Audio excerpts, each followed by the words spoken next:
초저출생 국가가 된 한국. OECD 국가에서도 가장 최악의 0.6이라는 수치까지 나오고 있거든요. 20년 후에는 한국은 사라질 것이다. 어마어마한 미래가 이제 상상이 되기 때문에 3년만 아기가 네. 태어난다고 해서 이제 돌잔치에 국무총리까지 이제 참석했. 프랑스에서 온 이 올리비아라고 하고요. 마포 딸바보. 백일 나라라고 하는데 또 노키즈소는 너무 많아요. 사교육 비용 안 쓰려고 학원 안 보내고 있는데 헌법에도 박아놔야지만이 최악의 이 상황을 벗어날 수 있는 거기 때문에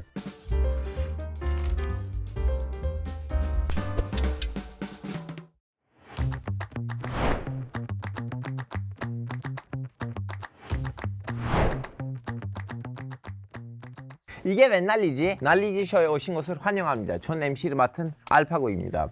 아들, 딸 구별 말고 툴만 나 잘 기르자. 구호를 외쳤던 과거가 무색하게 한국은 180도 달라졌는데요. 가장 빠른 속도로 초저출생 국가가 된 한국.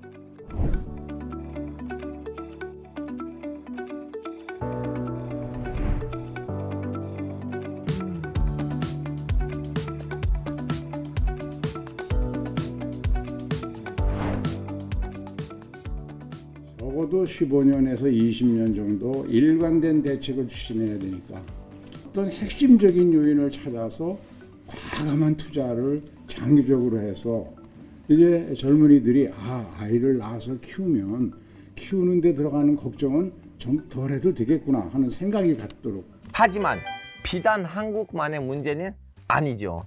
오늘은 저출생 문제가 얼마나 심각한지, 그리고 출생을 독려하기 위한 지혜로운 방법은 무엇인지를 같이 머리를 맞대고 찾아보려고 합니다.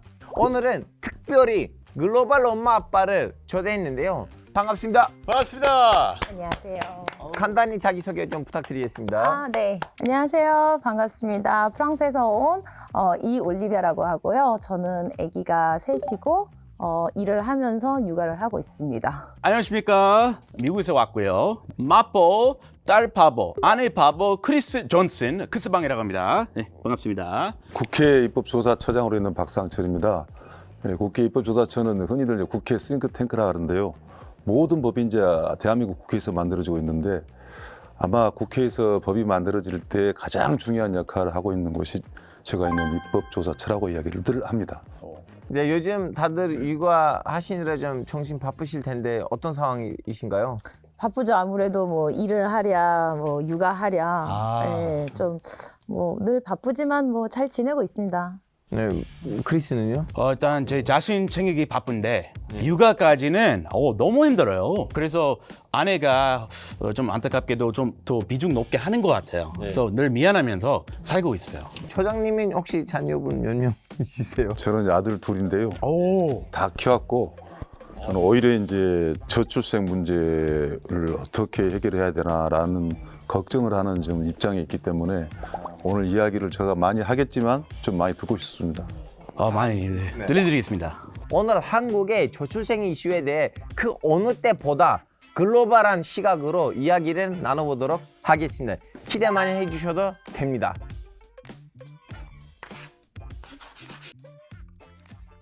꽤 오래전부터 한국 저출생 문제가 해결돼야 한다는 얘기가 많아졌어요. 대체 어느 정도 상황인가요?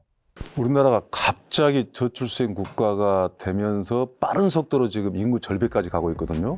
OECD 국가에서도 가장 최악의 저출생 국가가 돼가지고 급속도로 와서 지금은 0.6이라는 수치까지 나오고 있거든요.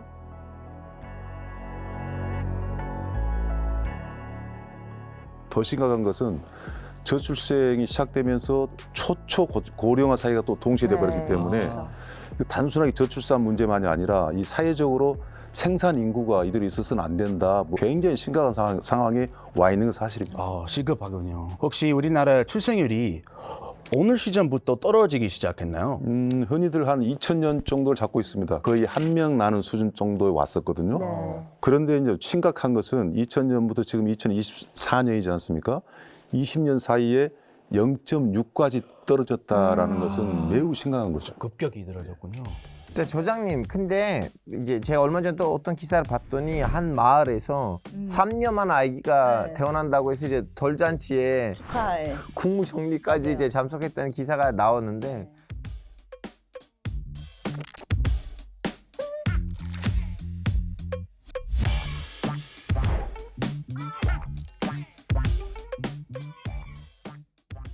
어떻게 보면 뭐 한국 진짜 심각하다이긴 한데 근데 다른 나라들도 좀 어떤 상황인지 좀 궁금하거든요. 좀 프랑스는 어때요?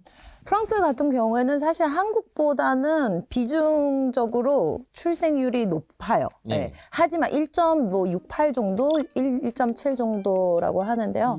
예전보다는 사실 좀 떨어졌죠. 그래서 전 세계적으로 약간 추세가 비슷한 것 같기는 해요. 왜 프랑스에서 사람들 아이를 안 만든 것 같아요? 누나의 생각은? 그 아무래도 프랑스 여성의 같은 경우에는 약간 독립심, 예. 그리고 강하죠. 자기가 공부를 이만큼을 했는데 왜 내가 굳이 내 뭐 커리어를 멈춰야 되냐. 네, 그쵸. 나를 희생을 하면서 아기를 키워야 되냐라는 약간 그런 부분도 있는 것 같아요. 미국은 어때요? 우리 프랑스 비하면 조금 떨어지네요. 이 출생률이. 얼마예요? 뭐 작년에 이렇게 통계에 따르면 1.66 이렇게 조금씩 떨어졌는데 뭐 이민자도 받고 이렇게 하고 있습니다. 이제 프랑스 같은 경우 우리 이제 올리비아 씨가 나와 있었지만 가장 모범적으로 우리가 좀 그 제도나 정책을 좀 배워야 할 골시인데 유럽 같은 경우는 60년대, 70년대부터 사실은 인구 문제가 좀 심각하게 생각을 했기 때문에 네. 그 전부터 준비를 해왔고 맞아요. 적극적으로 미리 그렇죠. 그거를 정책을 세우고 그때부터 이제 고민을 많이 했어요. 야당이든 여당이든 이걸 약간 네, 합동을 생애 해서 모범 사례 국가로 네. 뭐 보육 문제라든가 교육 문제. 네, 그렇죠. 미국 사회는 기본적으로 실제 저출생 문제를 해결하기 위해서 이민 정책이라든가 이걸 굉장히 적극적으로 했거든요. 맞아요. 네. 일과 이 가정을 양립하는 제도에 있어서 복지 문제 이러한 것들이 상당히 좀 이 논리적으로 체계적으로 진행돼 왔었기 때문에 다른 심각한 나라는 아니다 정도로 생각하고 있습니다.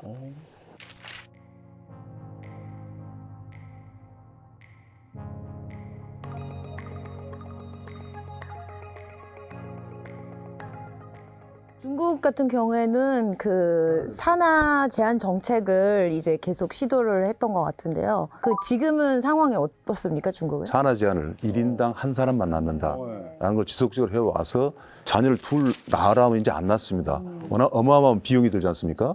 그러니까 인구가 자연 감소가 생기는 반면에 인접 국가인 인도, 소위 서남아시아 같은 경우는 인구가 상당히 폭발적으로 늘어나고 그래서 서남아시아, 인도에 비교해서 중국 같은 경우도 인구 정책에 상당히 국가적으로 관심이 많고 위기 의식을 갖고 있는 건 사실이에요.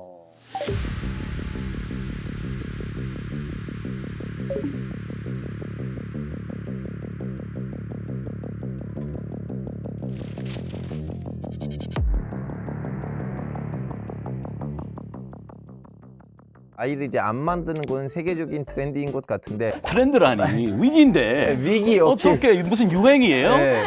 그러면 이 참나. 위기의 이유가 뭐예요? 왜 사람들이 아이를 안 만들려고 해요? 이제 문화 차이가 가장 커요. 소위 자녀관이죠. 유럽이라든가 특히 미국 같은 경우는 가정의 가치는 매우 중요하지만 개인의 어떤 개성 문제라든가 일을 하는 데 있어서 지장이 갈 만큼 대가족까지 가서는 안 된다 하다 보니까 뭐 2명에서 뭐 상해를 한다든가 약간 줄어든가 수준을 유지하고 뭐 이런 것은 일종의 문화라 할까요? 그래서 세계적으로 보면 인구는 조금씩 늘어납니다.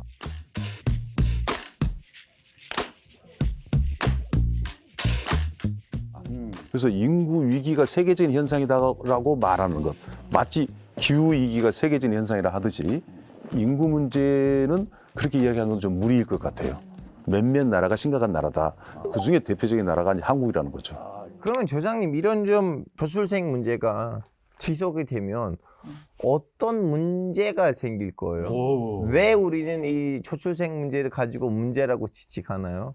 일을 더 해야 돼, 우리가. 지구 위기예요. 개인 부담이 훨씬 더 커지고 정말 네. 큰 문제인 것 같은데요. 저출생 문제가 이제 심각한 것은 예를 들어서 올 2월 달 통계입니다. 최근에 나온 건데 처음으로 2만 명 이하가 네. 나왔어요. 그리고 사망자는 훨씬 더 많은 숫자.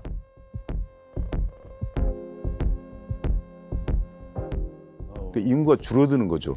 이게 가장 심각합니다. 오, 심각하죠. 그러면 그 사이가 축소가 되는 거예요. 지금 현재 우리 흔히 5천만이라고 이야기하는데 4천만이 되고 3천만이 되면 이 축소 사이에 적응도 해야 되겠지만 생산력이 떨어지고 흔히 외신에 나오지 않습니까? 뭐 20년 후에는 한국은 사라질 것이다.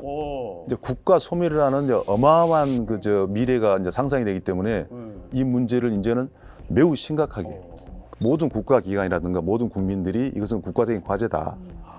그래서 그렇게 제도적 보장을 하자. 만큼 심각한 문제입니다. 자, 그렇다면 저출생 문제를 이제 극복하기 위해서 나라들이 어떤 노력들 하고 있어요? 좀 자기 나라 위주로 소개해 주세요. 그러니까 프랑스 같은 경우에는 정말 여러 가지 정책을 한꺼번에 이렇게 세우고 있는데 1999년도에 팩스라는 거를 팩스라는 거를 만들었는데 그러니까 한국말로 뭐 번역을 하면은 네, 서민 뭐 연대 계약 뭐 약간 그런데요. 어렵네요. 조금 어려워요. 이게 그러니까 결혼을 안 해도 그냥 예를 들면 우리 동거를 해도 국가에서 아기를 낳으면은 똑같이 동등하게 지원을 해주는 정책이거든요. 네. 하지만 우리가 그 프랑스 같은 경우에는 이런 것도 생각해야 되는 것 같아요. 우리는 사회 민주주의 국가잖아요. 어디까지 정도 해줘야 되는 것도 약간 그런 것도 국가별로 생각해야 되는 것 같아요. 네. 그 성향이 조금씩 다르니까. 그렇죠. 프랑스는 한국과 또 달리 그리고 미국은 너무 다르기 때문에 이 정책들이 제가 봤을 때는 그냥 그 맞춤의 테일러 메이드 정책이 시행하는 게 맞다고 생각을 해요. 정치책에 맞게 맞춤형으로. 네. 뭐 미국 같은 경우 많이 안 하고 있는 걸로 알고 있는데 소액 공제 해주고요. 뭐 이 1세부터 5세까지 1인당 한 1년에 2,000불 이렇게 지원해주고요. 5세까지. 5세까지. 프랑스는 18살까지 지원을 해줘요. 우리 또 지원 있어요. 좀 다른데 6세부터 17세까지 또 있어요? 3,000불로 그러니까 1,000불 이렇게 올립니다. 물론 우리나라 돈으로 뭐 230에서 뭐 330 그렇게 큰 돈은 아니지만 Child Tax Credit 이렇게 국가 지원해서 이렇게 들어오고 있습니다. 지금 이제 프랑스 사례 이야기가 나왔는데요. 이제 아까 사회민주주의라는 이야기를 했잖아요. 네네네. 한국 같은 경우는 사회민주주의라기보다도 소위 말해서 더- 자유민주주의. 네, 자유민주주의. 그래서 개인의 문제는 개인이 책임질 걸 우선을 하고 국가가 다음에 보충적으로 해주는 건데 네네네. 프랑스는 실질적으로 국가가 직접적으로 많은 보장을 해준다라는 거거든요. 이제 미국적 발상도 상당히 중요한 것은 뭐냐면 자유주의적 발상이 많거든요. 혼인 문제는 반드시 서로 적정한 연령이 됐을 때 남녀가 결혼을 하고 자녀는 그 이후에 낳아야 된다. 라는 사고방식, 그 경직된 사고방식 갖고는 저출생 문제를 해결 못할 경우가 많거든요. 그러나 이제 미국 같은 경우는 그런 문제를 굳이 차별하지 않는다. 또 잘 살 집의 자녀든 못 산 집의 자녀든 이민자가 와서 낳은 자녀든 간에 미국 사람이 됐다라고 했을 때는 기본적인 지원을 한다. 아직 한국에는 이제 아까 처장님 말씀했듯이 결혼을 해야지만 이게 나중에 이제 아기를 낳을 수 있는 건데 원래 그 순서인데. 그쵸, 그 순서죠. 근데 이제 앞으로는 사고방식들이 이제 개선이 되면서 그 동거하면서도 아기를 낳을 수도 있는 거고 제 친구들이 대부분 다 그렇거든요, 프랑스에서. 오히려 프랑스 그런 경우 많아요? 많아요. 네. 오히려? 반대로 결혼을 굳이 뭐 우리 그냥 동거하고 살다가 좋으면 아기를 낳는 거고. 그래서 프랑스에는 약간 거꾸로 가는 것 같아요. 먼저 아기를 낳고 그 다음에 뭐 나중에 생각하고 아기가 5살쯤 될 때쯤 그때 그 결혼을 하더라고요. 정리를 하자면 작품을 보고 괜찮다고 하면 고백을 하는. 저출산 극복하기에는 좋은 좋은 뭐 어떻게 보면 제 약간 도덕적으로는 좋은지 모르겠지만 일단 너무 보수적인 스타일. 저 약간 그거 보수적인 면이에요. 저 딸들 키우고 있다 보니까. 튀르키예는 아기를 많이 낳죠? 기계는 제게 터키에는. 나와서 떨어졌지만 떨어졌다고 해서 그렇게 떨어진 거 아니고 네. 이제 동부 지역 사람들은 아직도 많이 만들어요. 예전에는 축구팀 만들다가 요즘 이제 농구팀으로. 아예 생산 그 작업이군요. 우리가 이 터키 사례를 갖다가 눈여겨볼 필요가 있습니다. 진짜요? 어쩌면 이게 자연스럽게 만들어져야 되거든요. 문화. 이제 터키는 그게 유지되고 있다는 것이죠.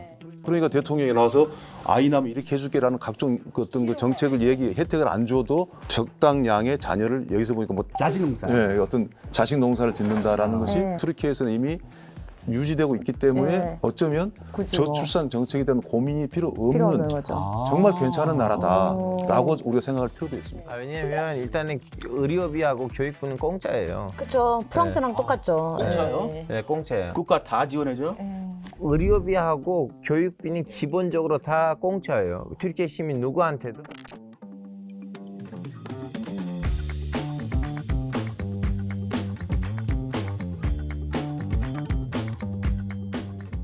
그러면 누나 그 이제 육아하시면서 제일 힘드셨던 부분들은 뭐였어요? 저는 제일 어려웠던 거는 아무래도 출생률이 얼마나 심각한다고 막 계속 언론에서도 얘기를 하고 있는데 아기를 낳아라고 하는데 또 노키즈존은 너무 많아요. 이게 약간 좀 대립적인 약간 앞뒤 좀 안 그런- 맞죠. 그쵸, 예. 위기만큼은 그런 거 좀 없어졌으면 좋겠는데.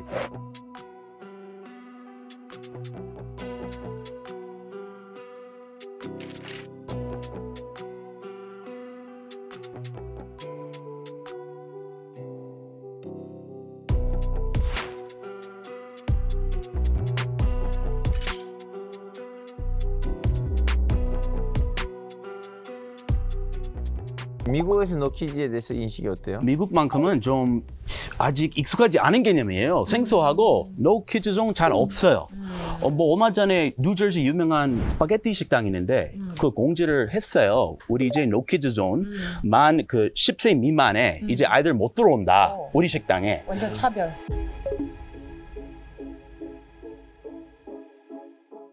아이 공지했는데 맞아요. 받았겠죠. 좀 차별하고 생각했던 분들이 많았나 봐요. 그래서 찬반 이렇게 뜨거운 토론이 일어났고 많이들 반대했고 되도록이면 가정적인 문화 좀 강했으면 좋겠고 가족 다 함께 할 수 있는 그런 인프라 구성되었으면 좋겠다. 이 기본적인 생각을 하고 있어요. 또 좋은 거는 그 플로리다, 올랜도에 그 유니버설 스튜디오 있는데 그쵸. 패밀리 존이 있어요. 그 패밀리 룸인데 젊은 부모가 아이들 거기 잠깐 안전하게 맡기고 놀이기구 탈 수 있는 그러니까 같은 놀이공원 누리면서 가족끼리 따로따로 즐길 수 있는 그런 인프라도 준비했으니까 그런 것도 너무 좋아요.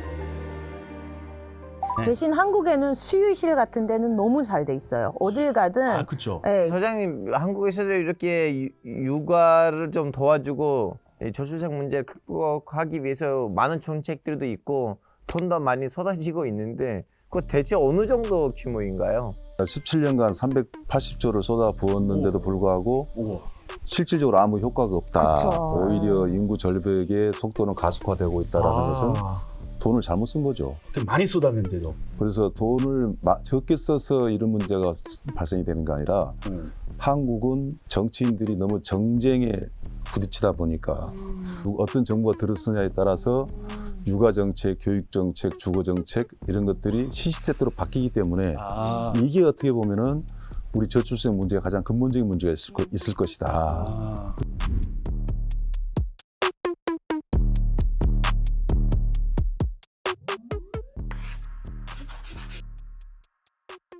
소장님, 이런 고민들을 한국만 하는 거 아닌 것 같고 분명히 다른 나라들도 가지고 있을 텐데 해외에서 뭐 어떻게 대처를 했나요?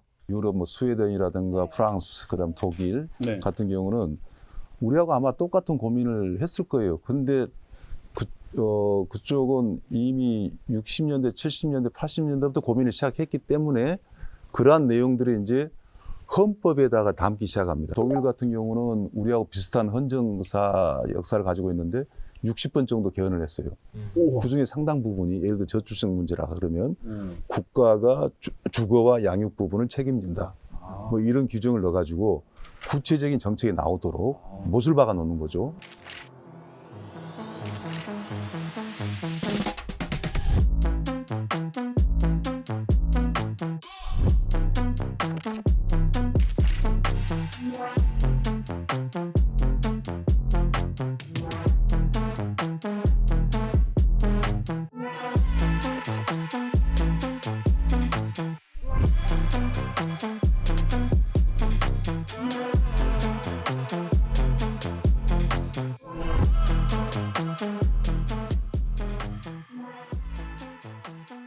또 이제 그러한 것들을 좀 닮아가야 된다. 그렇지 않고는 해결이 안 된다. 프랑스는 그 GDP의 4% 정도 가족 정책을 쓰고 있거든요. 그리고 2023년도에 그 사회보장 기금 법안을 아예 만들어 놨어요. 그 육아 뭐 지원, 강화, 노인, 장애인, 요양 뭐 지원 아예 확대를 한 거죠.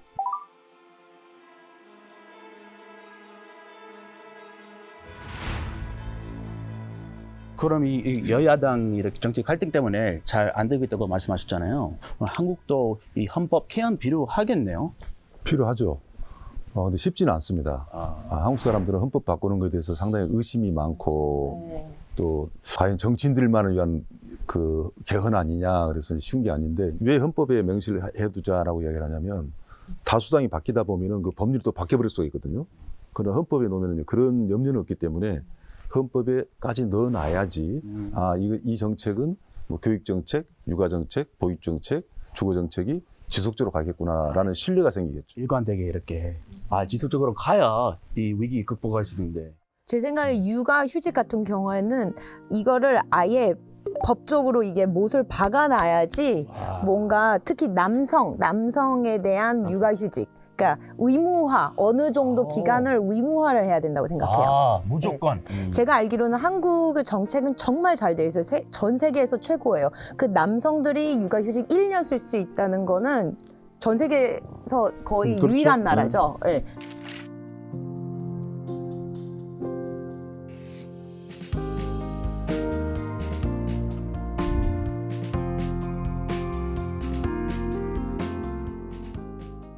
근데 이거는 사실 뭐 눈치 때문에 아니면 뭐 대체 인력을 고용을 해야 되고 잘 못 쓰는 걸로 알고 있어요. 네, 그렇죠. 그 회사에서 뭐 민폐라고 생각하기도 하기 때문에 남성들이 결국은 육아휴직을 아예 거의 안 쓰는 거죠. 굉장히 뭐 소수만 쓰는 거죠. 눈치 안 보고도 써야 된다. 네.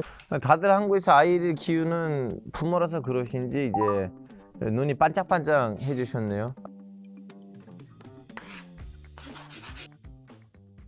선생님, 그러면 그 보육에 대해서는 어떻게 하는 게 좋을까요? 지금 이제 한국 저출생 문제 중에 굳이 한 3가지 정도 법적으로 획기적으로 바꿔야 될 부분을 생각한다면 그중에 하나 보육 부분이고 그다음에 교육 주거 문제인데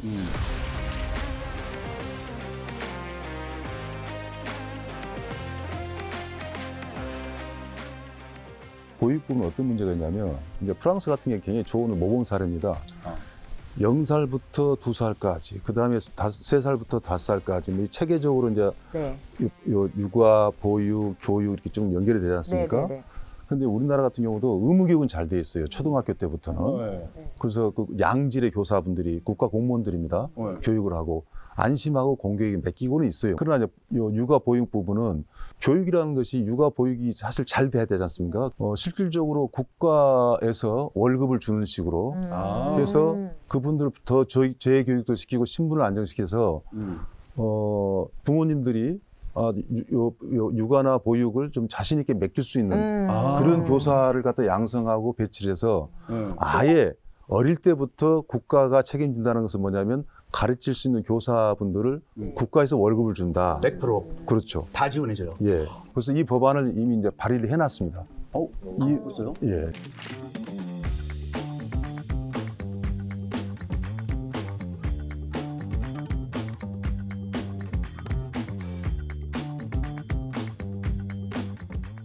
그래서 이 법안을 만들어서 그 다음에 어디서 실행을, 교육을 네. 시킬 것이냐.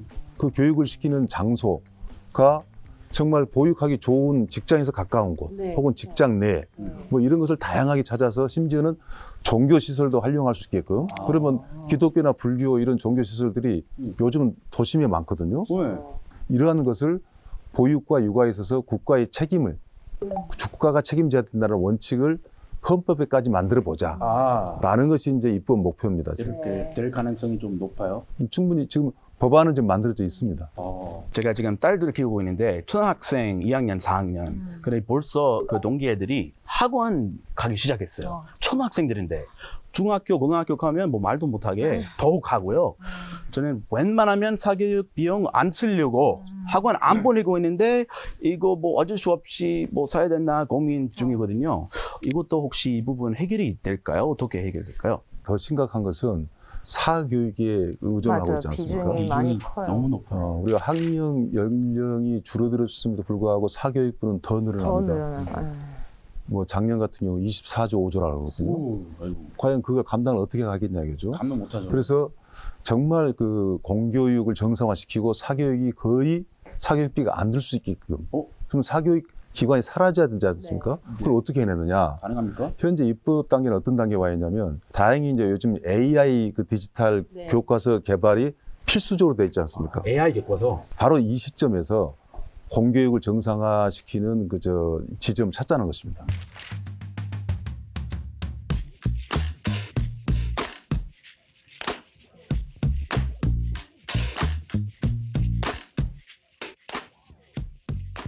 즉, 이 디지털 교육, 그 AI에 의한 그 자료 수집이나 이런 것은 사교육 현장에서는 절대 사용을 못하도록 개인정보 보호라든가 그다음에 공교육에서만 독점할 수 있도록 법안을 만들자. 이 토론을 작년까지 아주 여야 뭐 정치인들이 머리를 맞대고 토론을 했는데 이건 반드시 필요하다. 사회적 합의가 됐습니다. 그리고 공교육에 있는 그 교사들이 여기에 대한 교육을 훈련을 빨리 받도록. 그러면 이것만 그 제대로 시행이 된다면은 당장은 아니라도 향후 사교육비는 대폭 절감이 되고 공교육 위주로 간다는 신뢰감을 줄 수 있거든요. 전국의 한 학교에서 중고등학교 한 학교에서 한 선생님씩 AI 전담 교사를 양성하는데도 그래도 한 5천 명을 양성해야 되거든요. 여기 돈이 많이 들어갑니다. 그걸 입법을 해가지고. 그러한 법적 장치가 가능하다는 것. 그게 이제 국회에서 준비하고 있는 그 내용 중에 하나입니다. 희망 좀 있네요. 사교육 비용 많이 안 들어도. 근데 인간의 필요 요소는 이제 의, 옷, 그리고 식, 음식, 그리고 이제 주집인데요. 그 중에서 이제 제가 제일 좀 약간 힘듦을 느끼는 부분이 주집인데요. 혹시 거주 문제에 대해서도 좀 특별한 정책들이 있나요? 이 문제도 해결이 안 돼서는 젊은이들이 결혼을 하기가 힘듭니다. 생각할 수가 없죠. 우리가 이제 이런 것에 대한 정책이 없는 건 아니었어요. 우리 이제 그 주택 시장은 주로 민간 이 분양 공급을 받아서 지원을 받아서 그 아파트를 마련하고 자기 살 집을 마련하는 건데 그 개념에서 공공 임대주택으로 전환이 돼야 된다. 아파트를 반드시 내가 소유를 해야 되는 것이 아니다. 그래서 공공 임대주택을 대폭 공급을 해서 그것도 좀 현실에 맞게. 그러니까 신혼부부한테는 소형 아파트라면 자녀를 한 명, 두 명 둘 때는 중대형의 아파트가 준비돼야 돼주고 뭐 노년 되면 또 소형으로 또 돌아갈 수 있는 문제 아니겠습니까? 좀 확대할 필요가 그렇죠. 있다. 지금 부분적으로 시행은 되고 있지만은 현실에 맞지 않는. 예를 들어서 공공 임대주택을 줘도 4평, 5평 줘서 뭐 어떻게 하겠습니까? 또 로또 당첨돼야 되고 들어가기 힘들고 그래서 문제가 그런 것들을 많아요. 해결을 해야 되겠다는 것을 법에도 못을 받고 헌법에도 주거 문제는 국가가 책임을 진다라는 것을 박아놔야지만이 한국적 지금 저출생 이 아주 최악의 이 상황을 벗어날 수 있는 거기 때문에 주택 주거 문제도 공공 임대주택 생애 맞춤 주기형으로 완전히 그 버전이 바뀌어야 되는 그런 법으로 가야 되고 또 그 법안이 지금 제출돼 있습니다.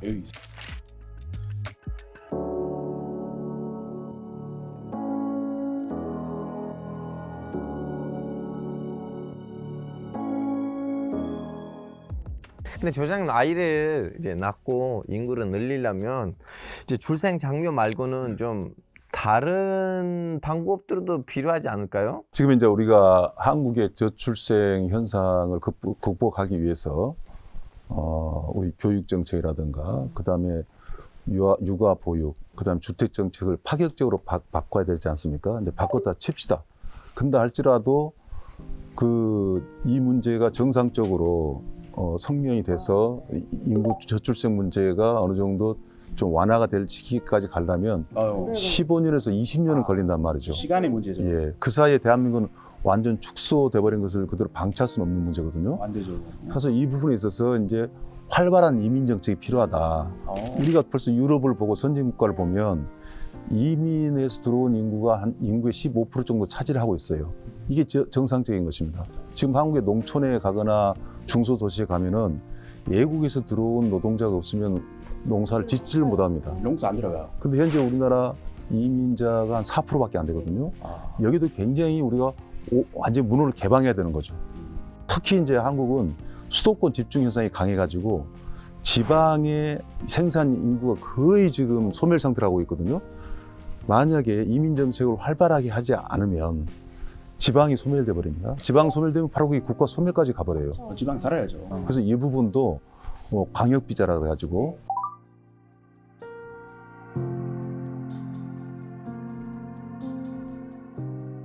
그 지역에서 필요한 맞춤형 이민들을 받아들여가지고 그 오신 분들이 4년이고 5년 그 참 여러 가지 활동을 했을 때는 정식 영주권을 갖다 보장해 준다든가 그래서 굉장히 적극적인 이민 정책을 우리는 시작을 세워야 된다. 또 하나는 우리 해외 동포가 한 750만에서 800만까지 이야기한 사람이 있습니다. 네. 한국 저출생 문제 중에 가장 인식 중에 버려야 될 것이 뭐냐면 단일 민족 사고 방식. 그 굉장히 폐쇄적인 것이거든요. 그래서 이민 정책에 대해서 또 이민 오신 분들한테 고마워해야 돼요. 대한민국의 일원으로 생각해야 되거든요. 거기에 대한 적극적인 개방 정책을 펴야 되고 이게 없으면 대한민국 소멸됩니다. 별 말씀이에요. 저 한국 귀화지인이에요. 파고 동생이 귀화했어요.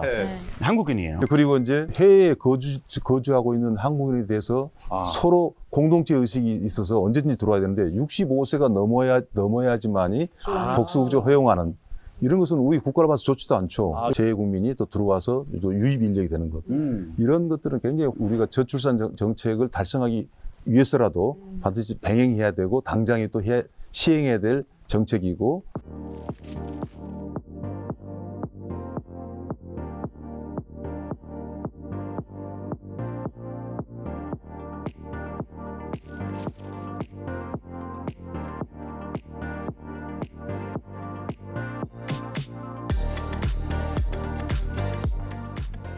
정장님, 우리는 이제 직접 말씀을 들어보니까요, 이 법제화가 얼마나 중요한지를 다시 한번 와닿는데요. 그럼 이런 정책들을 법으로 만들려면 어떤 과정을 거쳐야 돼요?